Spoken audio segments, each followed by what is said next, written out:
You had a busy day too? Yeah. Hey, kia ora. Helen Brumsey here, coming to you live from Sun City in Arizona. Hope you're having a super fantastic, sparkling day. Welcome to Before the Dirt Nap podcast number 1270.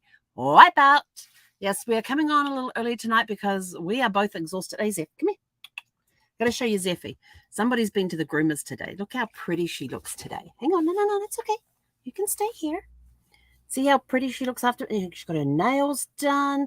She's had a bath, been brushed out. Her fur is so soft and snuggly. And she's got her pretty bandana on. So we've had a very, very busy day today. Hang on, you want another one? There you go. So we're absolutely exhausted, which is why I'm coming on early, because we're going to go for a walk. I really don't have the energy right now for a walk. I've just taken some electrolytes. I don't want to take anything, any energy boosting things, because I'm scared I won't get to sleep tonight. But I'm exhausted. Zeffie's had an exhausting day. We may call it a spa afternoon so Mama can get some other stuff done. But for her, a spa day is actually like torture for her, because she doesn't like getting wet and she has to have a bath. She does not like getting she doesn't like having her paws held, especially her front ones. She had to get her nails clipped. So she's probably, and then she doesn't like the blow dryers. There we go. All pretty again. She doesn't like the blow dryers, so they have to towel dry her, which she kind of enjoys that bit. If you can get the rubs going right, it's almost like a vigorous massage for her. So she was there for 2.5 hours before they called me, which gave me enough time to go get the oil change done, go pick up my mail. There were 12 packages waiting, plus about 4 that were sitting in my box. There were 4 small packages in my box, and there was 12 other packages in my box. I have 2 recyclable shopping bags that are full of the loose mail. And basically, I should have taken a picture of it. My trunk was full. I had a full trunk after picking things up. And I know what's in I was looking at some of them and I'm going, oh, okay. Oh, that's my vitamin. That's that. And that's that. And what's this one? I have no clue. My oil order was there. My subscription service that I have with Amazon was in for the month. What else was over there? A couple of things I had purchased were there.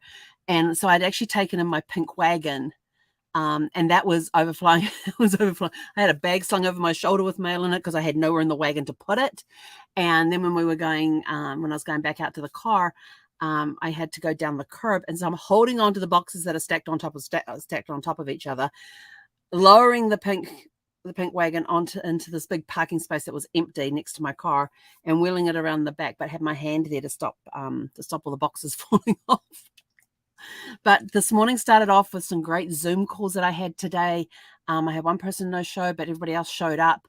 And it was an awesome day. Got to meet some great people, got to mastermind with some people. It was a really very good, intense mental morning with the Zoom calls and stuff. And then I'm sort of like, oh, I'm going to go take a nap this afternoon. And then my computer goes, ding, you got to drop Zeffie off in 40 minutes for a groom. I'm like, oh, crap. So went in, got her immediately started moving, wasn't going to leave it any longer, dropped her off at like 1:20, picked her up at 3:00. They told me it should be somewhere between 2 to 3 hours. They would call me. So as soon as I found that out, went straight down, got the oil change done on the car, went over, grabbed the mail. And then I thought, and that took me just over an hour. And I thought, okay, I'm going to run everything home, because I wanted to go to Barnes & Noble as well. But I thought I wasn't happy leaving the packages open in the trunk, because I've got a hatchback, but I don't have the cover that goes over the trunk area. And it wouldn't have gone over it anyway because of the height of the packages. So I thought, well, I'm going to go home and drop everything off. And so I came home and I thought, oh, I'll take all the recycling. So I took all the recycling outside and put it by my car, then brought all the packages in. I ended up spraining these 2 fingers as I was doing, because I put the box in and pushed, and just went to push it like this. And it hit the edge of the carpet and stopped, and my fingers kept going. So they ended up getting bent back a little further than they should have. So I was like, great. It's okay. We're fine. Put the recycling in the car, went and dropped that off. And I thought, okay, now I'll head over to Barnes & Noble. And get the magazines that I needed. They didn't have the Success magazine. I looked everywhere for it, and they've rearranged all of their magazines, had all been completely rearranged, and you know, the all the news, the current affairs and business that used to be in the front row are now scattered between other magazines. They completely reorganized their magazine racks. And nothing was where it used to be. So I'm like looking around. I had trouble finding my writing magazines. I finally found those. I was looking in every section for my writing magazines, my genealogy magazines, my the Success magazine. The only thing I couldn't find was a Success magazine. And when I was up at the counter, they said, "Did you find everything?" And they always ask you, "Did you find everything that you needed?" I said, "Well, I couldn't find the Success magazine." I said, "It's normally in the business section." And I said, "You guys have rearranged all your shelves and nothing is where it used to be." And I said, "Even my writing magazines wasn't in the section it's normally in. It was in a completely different section. I just happened to stumble across it. It was under arts instead of, it used to be under something else. Can't remember what it used to be under, but it was under art, as in sketching and drawing and that sort of thing." And I said, "I found it there." And she's like, "Oh, well, that's really weird." I says, "Yeah." And I said, I went through all the top areas, all the bottom areas. I was looking all around for the Success magazine. I said, "But your business section was so small." I said, "There was probably about 9 or 10 magazines in there, different magazines." And she says, "Oh, yeah, she says, for some reason, with the publishers and stuff, she's had people coming in going, 'Oh, you don't have such and such a magazine in. It's normally out by now. Where is it?'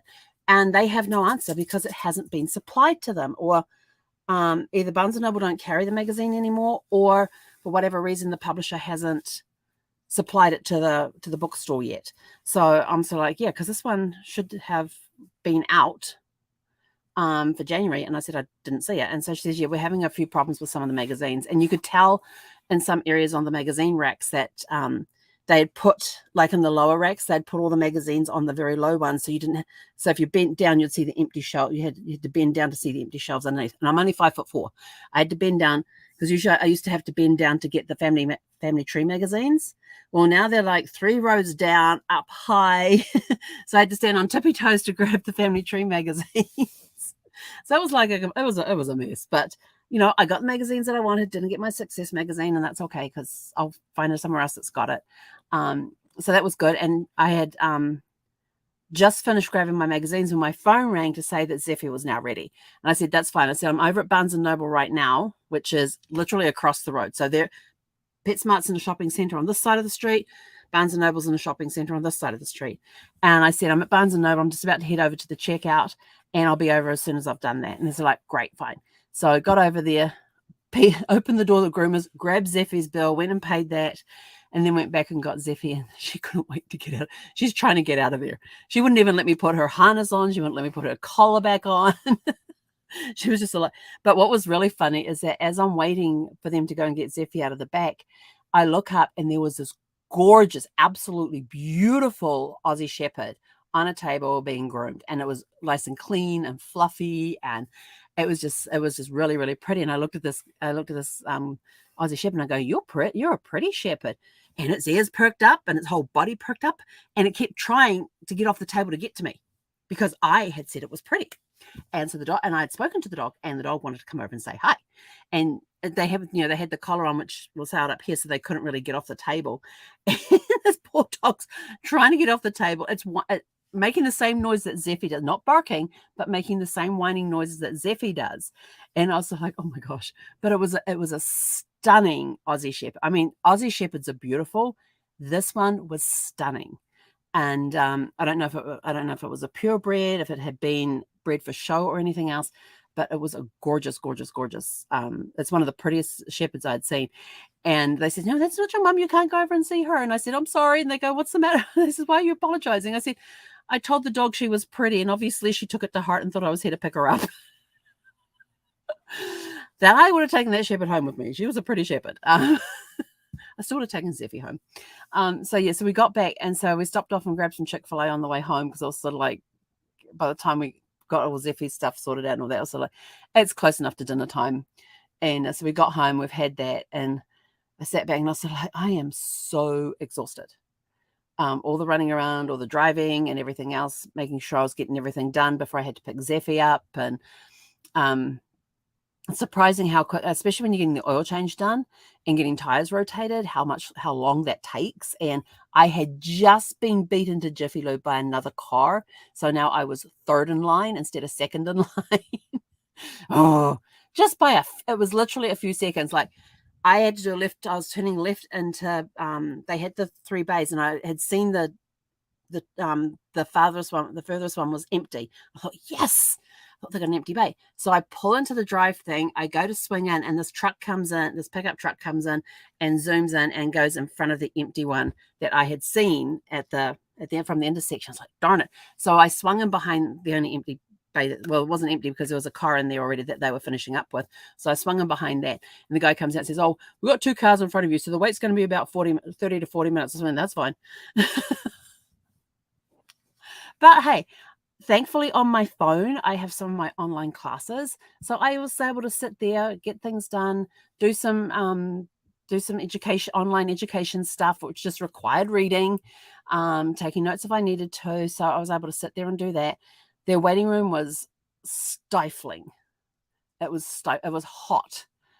Because the sun was just, it was 55 degrees outside, but in there it was probably in the 70s. It was well into the 70s because the sun was just streaming in through these big picture windows.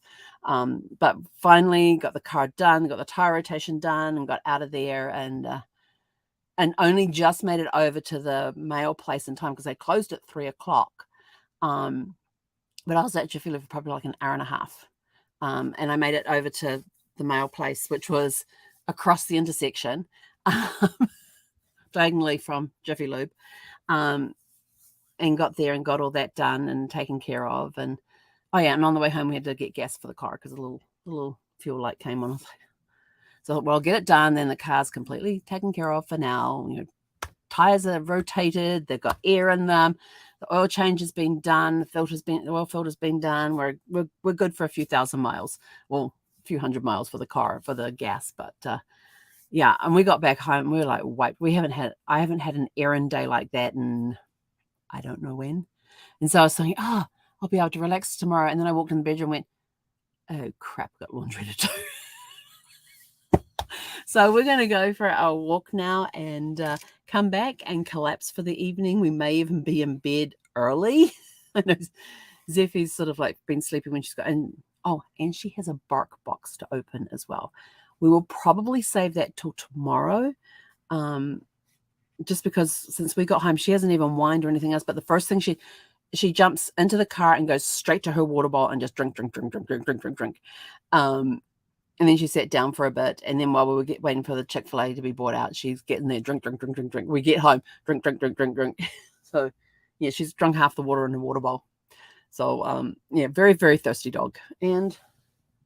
oh, yeah, she ate most of the food that was there as well. So hungry and thirsty dog, took a lot out of her, and she hasn't been whining yet to go for our walk or anything else. And so I'm going to go take her for her walk.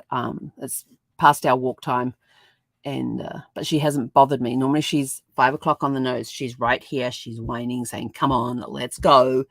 But she hasn't done that tonight. So, yeah. She's a little traumatized at the moment, so we're being very careful with her right now and just giving her lots of loving and everything else. And getting her to go with the groomer was fun too, because we're taking off her harness and her collar, and I went to walk out the door and she was like right on my heels. And so I turned around and says, no, come on, let's go. And so I made like I was going to follow her into the grooming area. And they were trying to get her behind the gate. And so as soon as I turned around and says, come on, let's go. Come on. And so she wanders off into the grooming area, shuts the gate. I run out the door before she even noticed I wasn't behind her. So I think I might be in the doghouse a little bit too. But hey, at least this time she's actually letting me hold her paws, because I said, let me have a look at your paw. I said, give me your paw, let me have a look at it. And she gave me her paw. So I was able to see the job that they did on her nails and everything too. So, but normally after she's been in the groomers and had her nails done, she won't let me anywhere near her paws for it takes me a good 2 to 3 weeks after she's had her nails done before she'll actually voluntarily allow me to pick up her paw, or she'll put her paw on my hand or anything like that. So, yeah.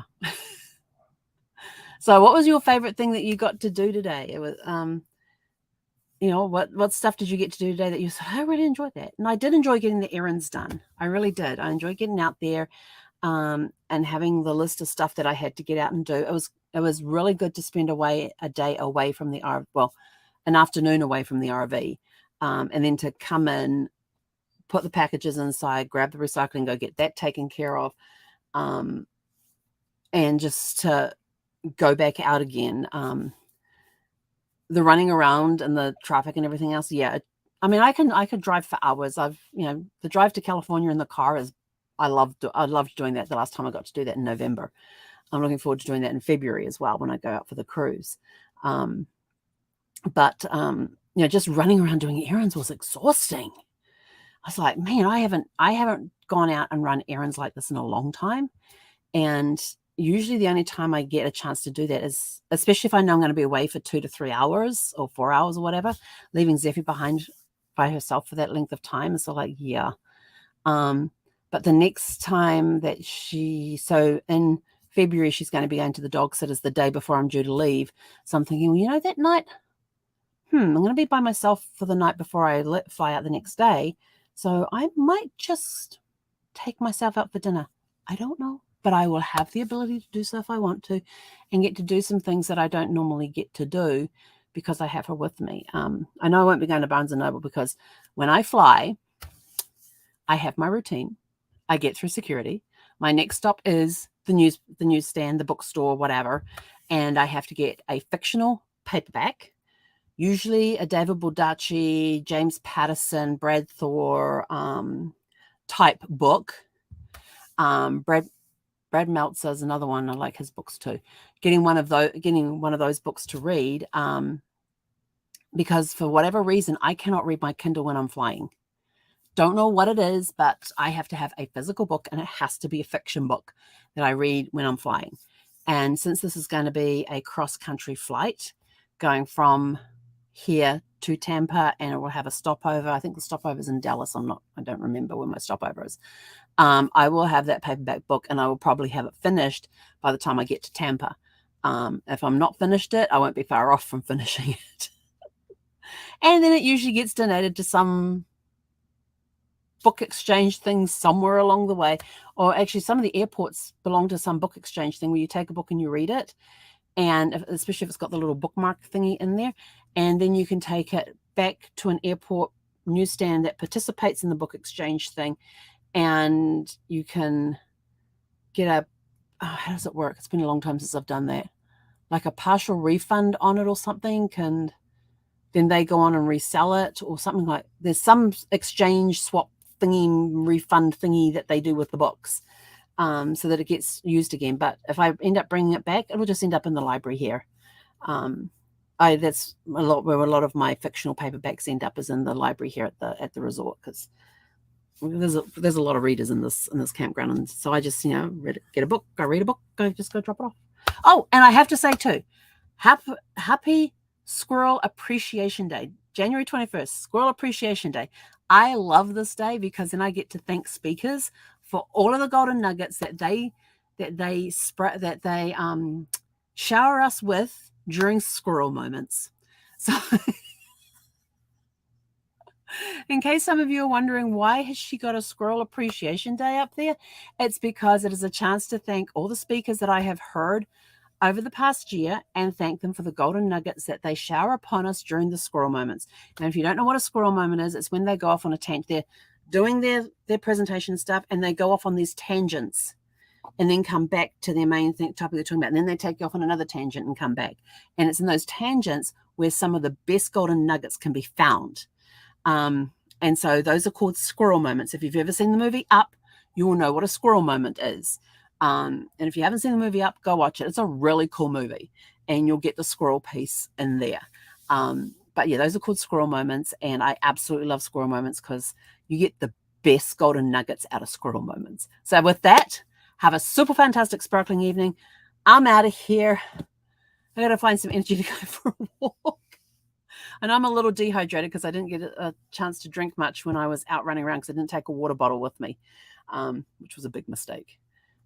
So yeah, I've been catching up on water, and so I had some electrolytes just before coming on here, and they're sort of like starting to kick in. So hopefully we'll have enough energy to go do a walk, and it'll be embracing because it's nice and cold outside. And I know Zeffie will be like, I'm not sure if she's going to be excited to be out walking or if she's tired and will just dawdle. So we'll go see. But have a super fantastic sparkling evening, and we'll catch you guys back here tomorrow at 6 p.m. Pacific time. Hey, konara.